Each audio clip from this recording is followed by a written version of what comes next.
Hello officers, आज आपण बघतोय ग्रामर मास्टर सिरीज डे 13. त्याच्यामध्ये काय बघायचंय आपल्याला?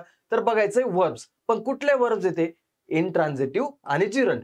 मग आता हे नेमकं काय असतं?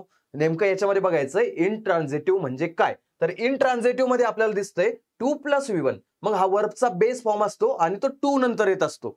बरं सर, ठीक आहे. मग याच्यामध्ये काय बघायचं आपल्याला? I want to study English. जसं की हा टू नंतर V1 फॉर्म आला. I want to be an astronaut. Do you want to hold the puppy?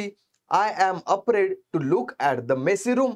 मग इथं हे टू नंतर लुक, टू नंतर होल्ड, टू नंतर बी हे सगळे इन डेफिनेटिव्ह एक वर्ब आपण इन्फिनेटिव्ह वर्ब्स आपण त्याला म्हणतो. जिरंड काय असतं मग? तर हे वर्बचा बेस फॉर्म प्लस त्याला आयएनजी लावायचंय म्हणजे V4 फॉर्म आपण त्याला म्हणतो. तर त्याचाच उपयोग आपण नाऊन म्हणून करत असतो. जसं की बघा, एक स्विमिंग हे गुड एक्सरसाइज आहे. त्यानंतर I learn driving, she enjoys reading book. मग इथं रीडिंग झालं, ड्रायव्हिंग झालं, स्विमिंग झालं, यांना नाऊन म्हणून आपण उपयोग करत असतो आणि त्या वर्बला आयएनजी फॉर्म लावून यूज केला तर त्याचा उपयोग तो जिरंड म्हणून करत असतो. तर अशाच प्रकारे हे दुसरे वेगळ्या टाईपचे वर्ब्स होते. म्हणून आपल्याला या अधिक माहितीसाठी असं शुभम सर्स अकॅडमी चॅनल फॉलो करायचं आहे युट्यूबला. थँक्यू.